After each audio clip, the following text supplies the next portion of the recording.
What is the short trip and the long pull? Have you any idea? It's about psychedelic drugs.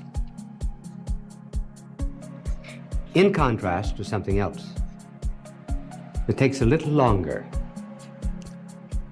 Apropos of trips.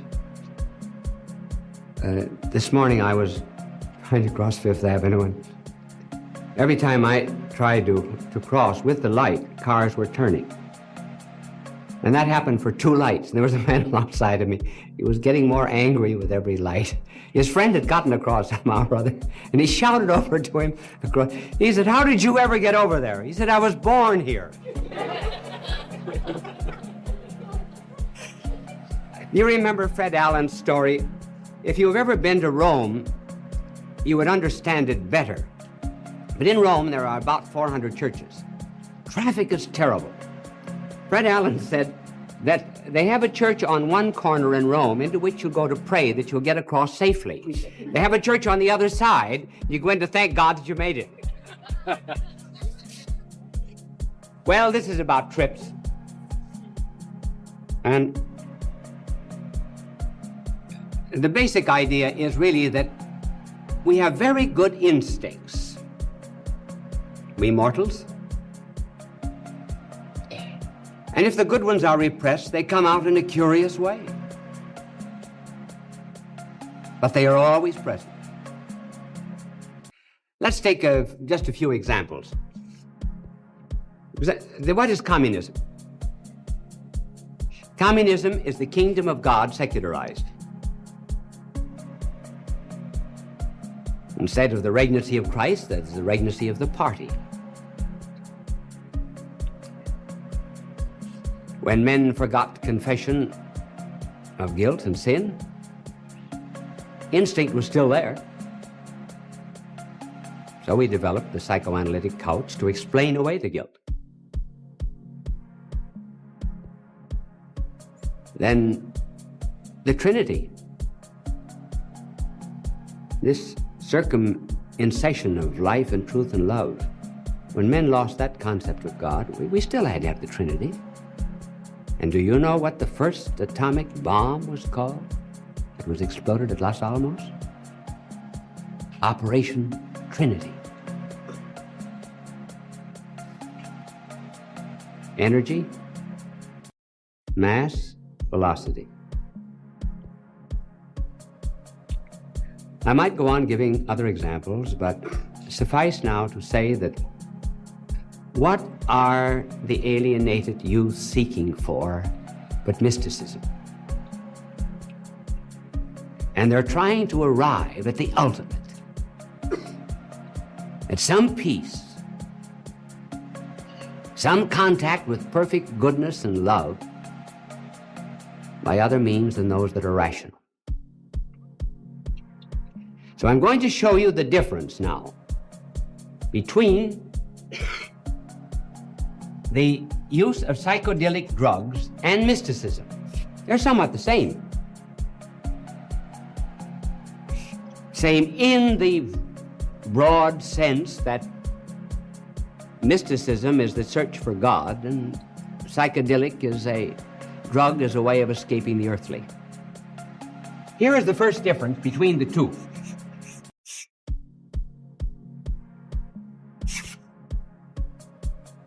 The psychedelic drug, and this is the way the hippies explain it, is a flight into the unconscious. Mysticism is into the conscious. First of all, it's a flight into the unconscious. We know that from all that we've read about it. Now, this cannot be a very sound basis for seeking peace. In one of the universities of this country, in the state of Missouri, psychedelic drugs were given to 150 schizophrenic patients. It didn't help any of them. Matter of fact, 3 of them became worse. The man who invented the psychedelic drugs, Dr. Hoffman in Switzerland, said, I lost all concept, unconsciousness of space and time, and I went crazy. And he was out of his mind for some time. Then it's an attempt to achieve a peace and a union with the ultimate through passivity. Man never does anything when he's purely passive. He has to be active. For example, in one of the tests that was made of youth, it was said that, no, we become creative when we take this drug. Something happens to us. So they gave it to men who prided themselves on being poets, musicians, and writers. Under the influence of the drug, they were told to create. The writings, the music, the poetry were given to men who knew music and prose and poetry. And they said they were unintelligible. But those who took the drug said, oh no, we felt that we were very creative. So this is no way, as you see, to ever attain the ultimate by going into the unconsciousness. We're ever to be creative, we have to be active. We have to use our senses. Now take, for example, mystics. St. Francis never lost touch with nature. He called fire, water, his brother and his sister. Teilhard de Chardin, great scientist who's written on mysticism, kept his reason about it. And we may give a telecast on it sometime so that he saw the whole universe being pervaded through and through with divine wisdom, with Christ as the beginning and Christ as the end. But it was through consciousness. The mystics have kept the universe, kept their reason, kept their senses, and looked for truth. There's no search for truth in the unconsciousness.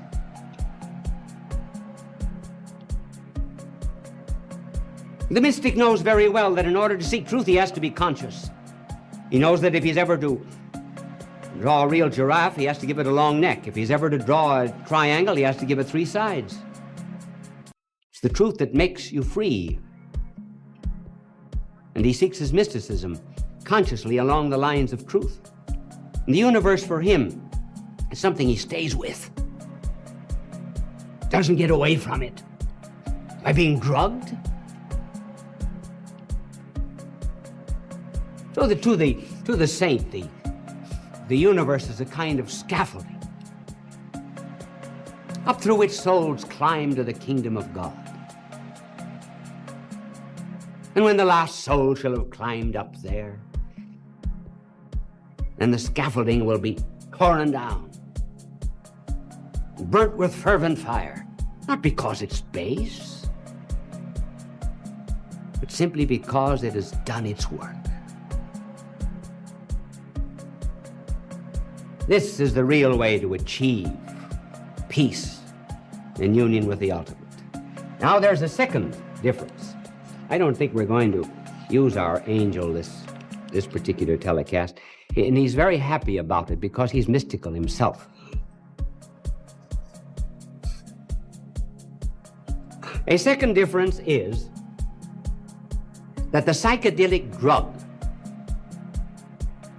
makes people not only unconscious, it also makes them anti-human. Anti-human. Now here we come to something in psychedelic drugs which is really frightening. Frightening.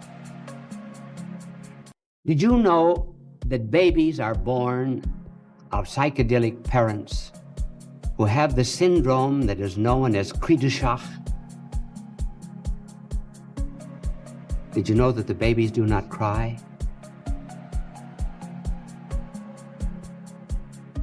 They have the cry of cats. Cats. Think of it. Is this the way to peace?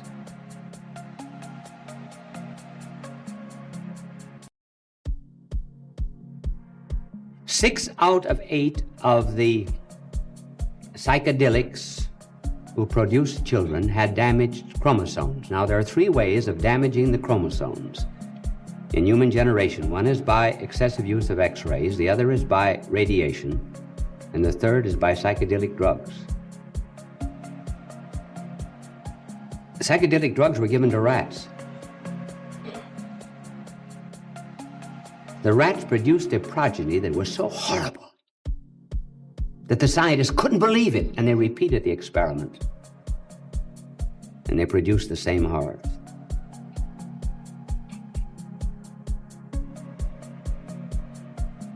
Babies that are born to psychedelic parents sometimes have a head very much larger on one side than another.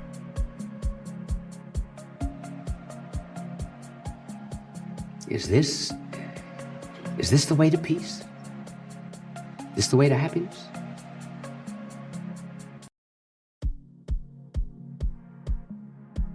And it's anti-human from another point of view.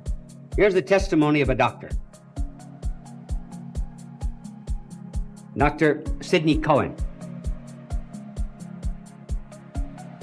Dr. Sidney Cohen says that the contents of a 2-suiter piece of luggage will hold enough psychedelic drugs to disable every person in the United States.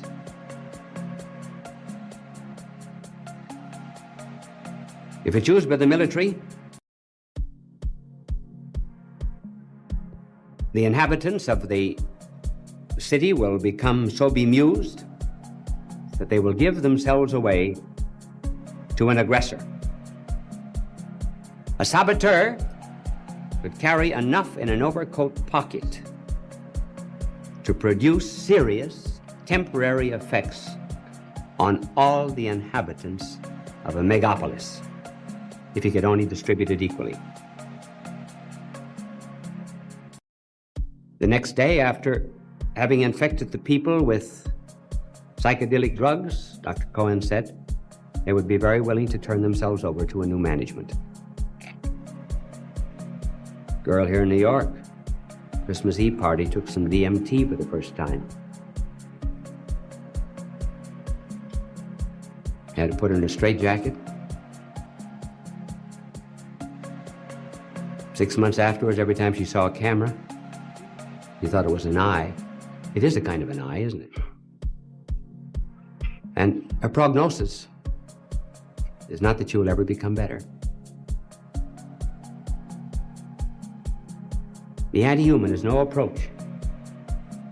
Peace. Now, what is the mystical approach? The mystical approach is ethical, not non-ethical, not driving people into the subconscious.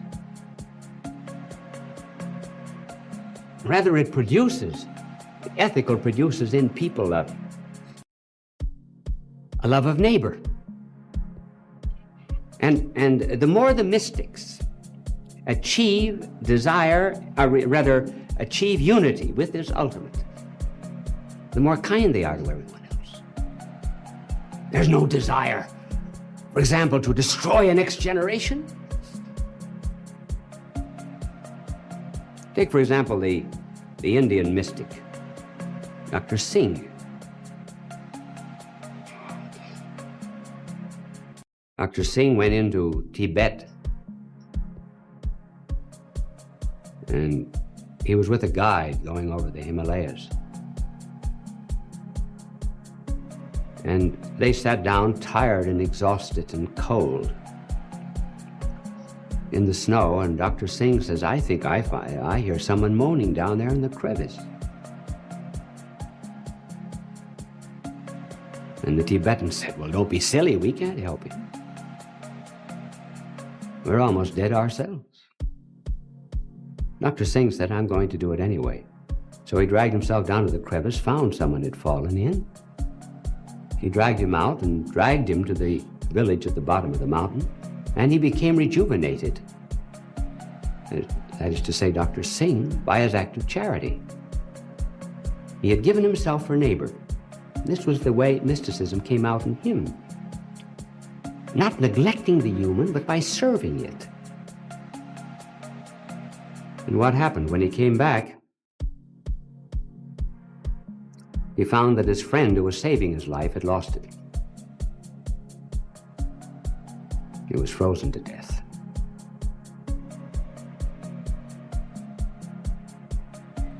So this is the second difference. Now we come to the third, which gives the title to this telecast.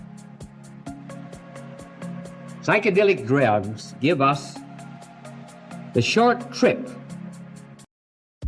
to this so-called ultimate, whatever it is.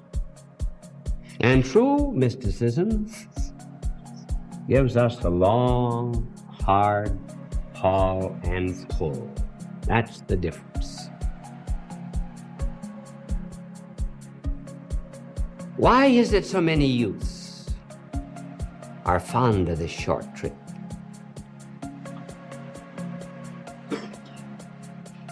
We live in an instant age. So few are growing up. They're possessed of infantilism. What's infantilism? Infantilism is that peculiar psychological mood that all infants have because they will not tolerate any delay between their need and their satisfaction. When a baby wants to be fed, he wants to be fed now, right now. That's why fathers and mothers walk the floor at night. When some of these babies grow up, they want to be better. They want to achieve ultimate peace immediately. Everything today has to be instant. We got instant coffee. Take a rollade. You've been to a dinner and you've been stuffed and overstuffed eating. There's instant relief. Instant relief. You're ugly and husband notices the gray hair. Your neighbors are talking about it. A little bottle. A little bottle of Free-All. And instantly, oh, boys, the men are all running around you to dance. And it's all done instantaneously. Then the poor wife, the husband said, come on, dear, let's go to a dance. I can't go to a dance. I'm just dragged out. She's got exhausted blood.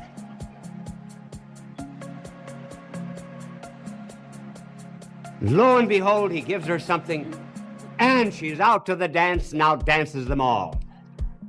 Immediacy is the cry of our age.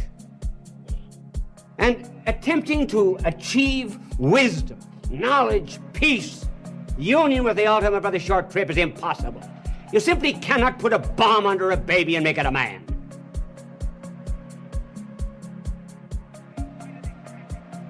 Why do they carry plucked flowers? Because they can't wait for them to grow. They don't know what it means to plant, to nourish, to prune.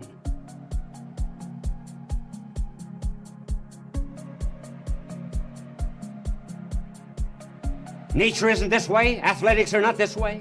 Musical artists are not that way. They can't take a drug and become artists overnight. It's immediacy that's ruining our age.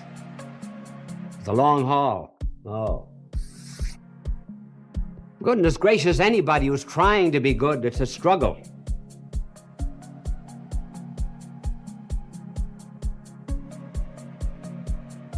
In fact, there's no such thing as always walking uphill. You go up for a time, and then you level off on a plateau, and then you run into thorns and all kinds of obstacles. Character is made with a long pull. Inside of every block of marble is a figure.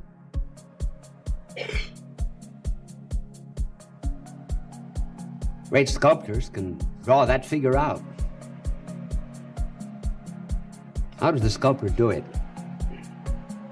Well, he first of all, with his hammer and his chisel, knocks off great, huge blocks of marble, of egotism, things that spoil the form.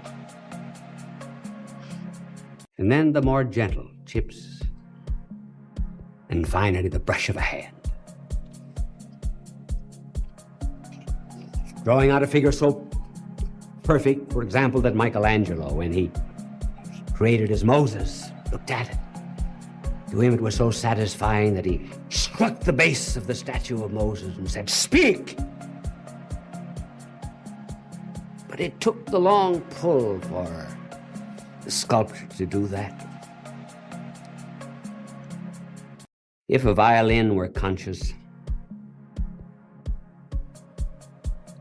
and the violinist began tuning the strings and tightening, tightening, tightening, the strings conscious might say, "Don't do that, it hurts." Why do we have this long pull of effort?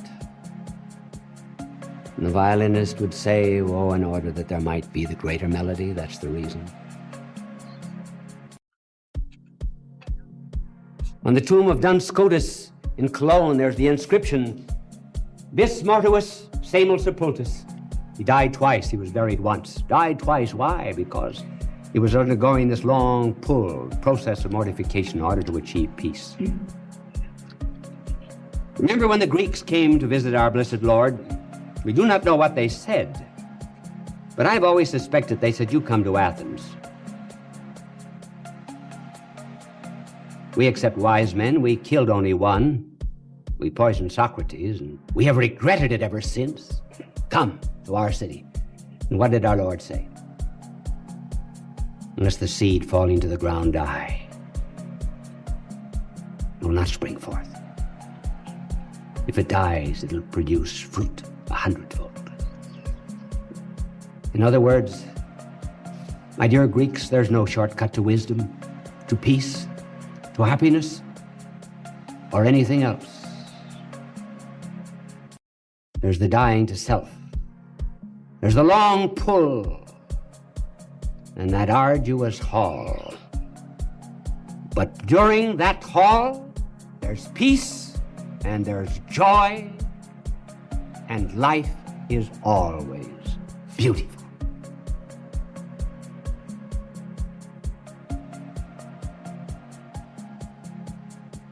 Bishop Sheen will return in a moment. Fulton J. Sheen is indeed a man for all seasons. He walked a paced beat, allowing us to glimpse his nature and ponder its worth and to enjoy its presence. Bishop Sheen authored over 90 books. He broadcast countless radio and television programs and ministered in many parts of the world to people of every belief. As he said many times, it is not a unity of religion we plead for, but a unity of religious people.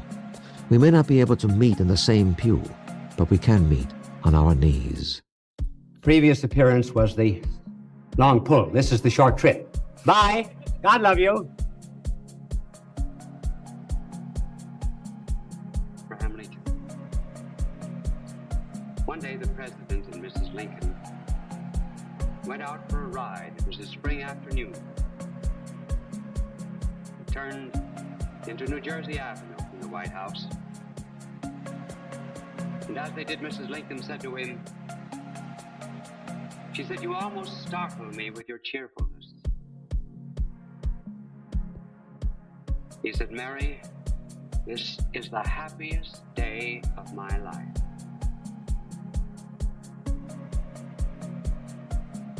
There are some who think Lincoln was melancholy. Let's find out what he meant by happiness. No character is ever born great. Character becomes great. Some people's lives are flat and dull, and others have a tension and a pull. There are opposites in them, like the positive and negative poles of electricity. Moses, for example, was not always a meek man. He once killed an Egyptian. He had to become meek. John the Baptist was not always a loving man. He once asked the Lord to rain down fire from heaven upon the Samaritans. And so there was some great tension in Lincoln. And he became great because he was able to reconcile those opposites. Now, what were they? They were adversity and joy. And the two were not as opposed as it would seem. And it took a lifetime to reconcile. First of all, adversity. He had to pay the penalty of success even as a young man. Someone has said that jealousy is the tribute which mediocrity pays to genius. They said that his simplicity was a pose, that he cultivated the manner of honesty, but that he really was not. He was slandered, for example, by his political opponent Cartwright, who called him an atheist, which he was not. And Lincoln asked his friends, he said, "Do not answer a charge." Silly as that. Many of his confreres called him the Illinois gorilla, the original baboon. Samuel B. Morse, who invented the telegraph, said that he was an illiterate without any brains.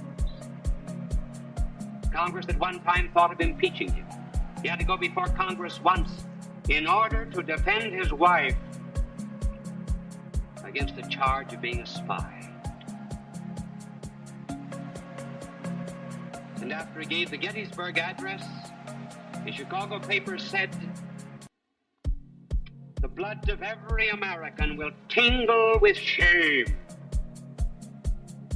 on reading the silly, flat, dishwatery utterances of one who has to be pointed out to intelligent foreigners as President of the United States."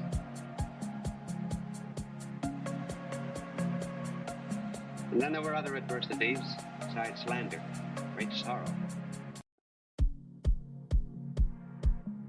When he was a young man, he fell in love with Anne Rutledge. He was only 18. She was in love, at least for a time, with a young man from the East who failed to correspond.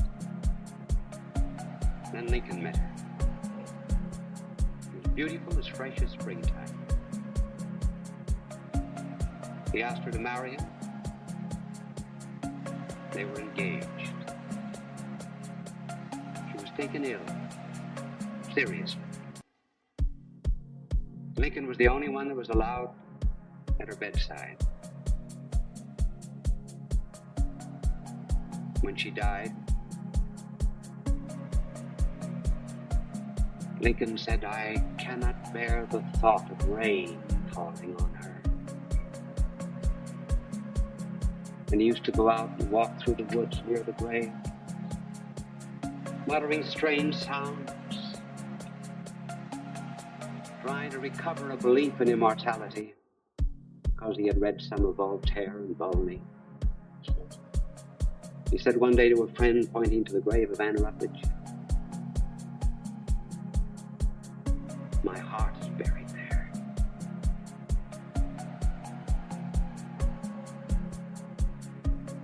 And yet,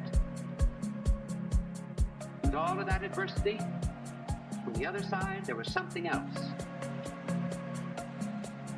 There was a joy. A superficial joy and a profound joy. Now, when we speak of joy, let it be understood that joy is not the same as pleasure. Pleasure belongs to the body, joy belongs to the mind. Pleasure changes with circumstances. For example, we are enjoying ourselves in one place or one condition and not in another. Joy, however, is rather constant. Pleasure changes with the years. We do not have the same kind of pleasures when we're old as when we're young. But joy remains always the same. Now, Lincoln had a joy, not a gaiety. It was superficial and profound. Superficial, first of all, and that manifested itself in a love of stories. I think that the incidents that he very often recounted were just a kind of a surface manifestation of something that was really very, very happy down deep in the inside. particularly as adversity increased. One day, Mrs. Lincoln came up to the room they left the White House reception. One of the boys was sick. She had a big, long train on her dress, low-neck dress. Lincoln looked at her and said, "Cat has a long tail tonight, dear. Might help if some of the tail were cut off and wrapped around the head." When he was debating Douglas, Douglas said, "My opponent has been a failure at everything. He was a failure behind a grocery store. He was a failure even in the forest. He was a failure even behind a bar because he sold drinks." And Lincoln said, "Yes, Douglas, and you were on the other side and not a failure in drinking them either." At one time, someone said to him, "Mr. Lincoln, we've never heard you swear or blaspheme. Why is that?" Well, he said there was never any need of swearing as long as I had Stanton in the cabinet. Two women, it said, were discussing the relative merits of Jefferson and Lincoln. And one woman said, "You know, Jefferson was a praying man." And the other one, defending the president, said, "But Lincoln is a praying man." "Yes," she said, "I know, but the good Lord can never tell whether or not he's joking." Lincoln said that he never invented a story, that he did not have a wit. He said he was just a retailer of stories. And they got him out of many, many jams and difficulties. But all these things were superficial. Sometimes they illustrated even a domestic policy. He told about a red-haired mother who had 12 children. And he said that she would spank them and whip them and so forth, but she said to her neighbors, "You stay out of this. This is my quarrel, and we settle everything in this house." And Lincoln said, "We settle everything in the United States, and we want no one interfering in our business." But then came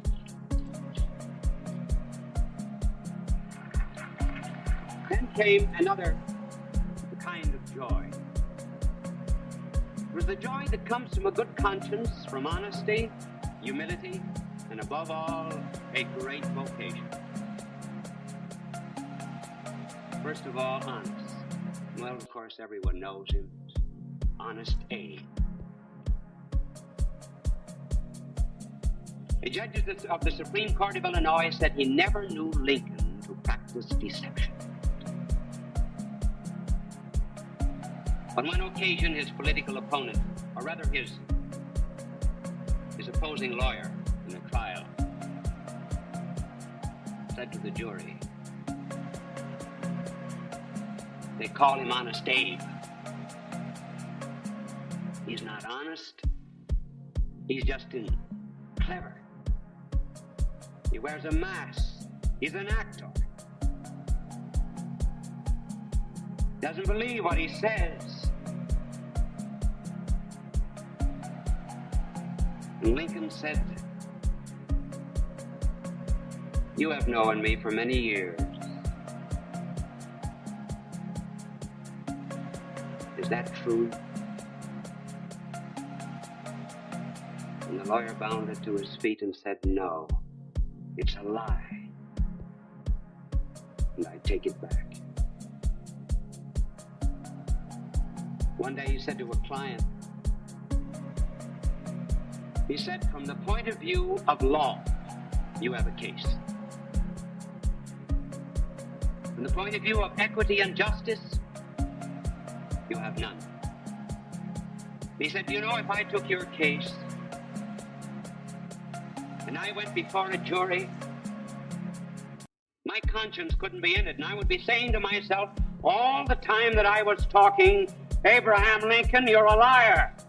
And he said, 'You know, I might even say it out loud.'"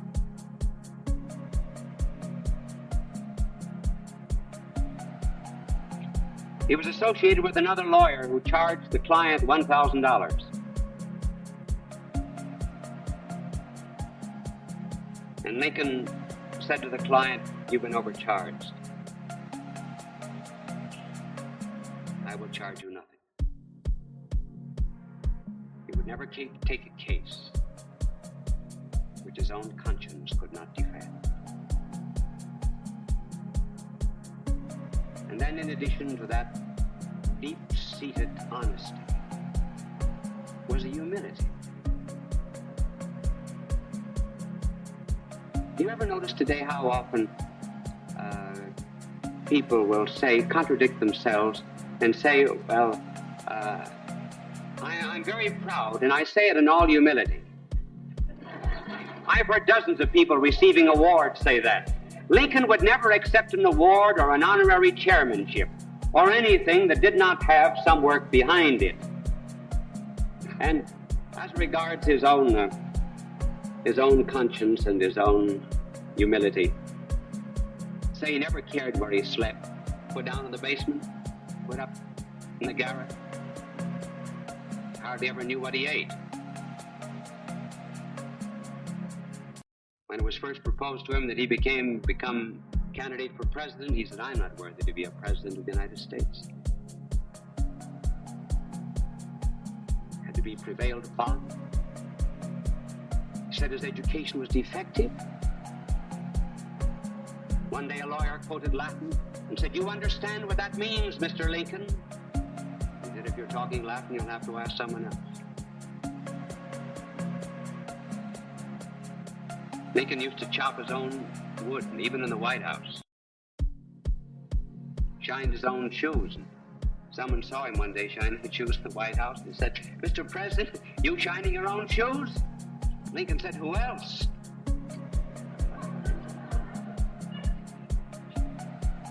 And one day, or not one day, but on many occasions, he used to annoy Mrs. Lincoln considerably because he would always open the front door for the visitors. And one day, Mrs. Lincoln reprimanded him. She said there was someone there to do that. And the lady was going out, said to Mrs. Lincoln, Mary, she said, if I had a husband like that, I wouldn't care what he did. The humility was real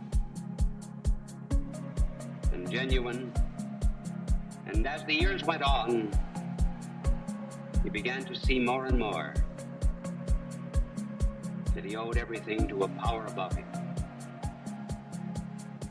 And then allied with that was a sense of a vocation, which he received very early in life, and which never seemed to leave him. He went down the Mississippi as a young man, got off from New Orleans, walked around the French Quarter, Spanish Quarter, and then came to a slave market. He went in with John Hanks. There was the auctioneer standing on a cracker box.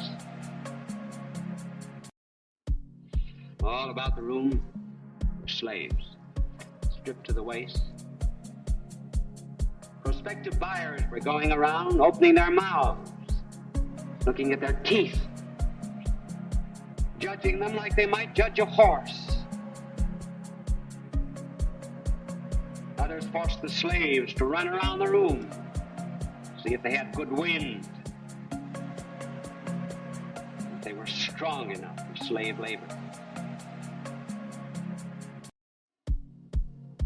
And others turned lecherous eyes on the women they bought.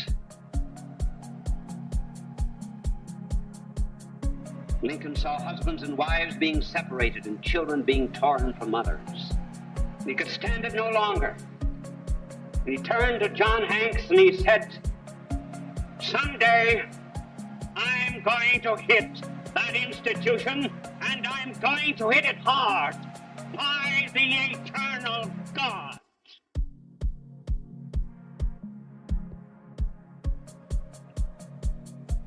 Backwoodsman. Illiterate. Talking about an institution that went back to 1437 when a Portuguese sold 10 slaves to someone in Portugal. And he, without any education, any background, was going to hit this institution by a man who has a vocation like that. is happy on the inside. And so the two, joy and adversity, went on through his life. And some biographers will take the joy and make him out to be a humorist, and others will take the adversity and make him out to be melancholic. No, if you see the depth of character, you see the two fusing points. Of course, the two are not inseparable. The two can coexist. It's well to remember, for example, that the only night that our blessed Lord ever sang was the night that he went out to his death. And the greatest discourse that he ever gave on joy, and it was the only time he ever spoke on joy, was the night that he went out to die. Paul and Silas sang in prison. There's such a thing as having joy before one, therefore being able to bear any kind of adversity. And that's the making of a great character. And any man who's been through any kind of suffering and borne up under it, and seen it come from the hand of God, he has a joy on the inside that no one can take away from him. And as time went on, it was joy that came out of this adversity and this vocation. So he had a presentiment of death, certainly. He did. He dreamed about it. He dreamt about it one night in Springfield in 1860. He was on a couch. He was looking at a mirror in the far end of the room. And he saw two faces. His own. First one, clear, lifelike. The second, dull and ghastly. He got up from his couch and walked up before the mirror, and two images vanished. Came back again to his couch and looked. And there was the clear one. There was the dull one. He went to Mrs. Lincoln and he said, "What does it mean?"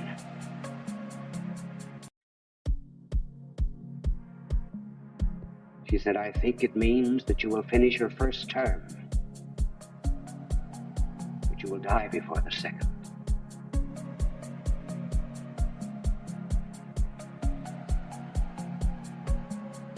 And then, 1865, one night he was very quiet. Mrs. Lincoln said to him, "You seem troubled." "Yes." Said, "I've been troubled about a dream." And he said, "What is strange is that in the morning when I woke up, I took up the Bible and I turned it over.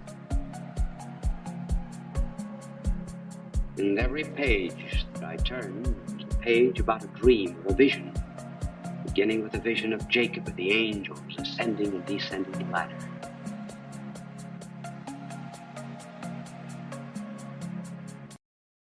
She said, "What was the dream?" He said, "I went to bed rather sad. I was worried about reports from the front. And I fell asleep, and I was not asleep very long.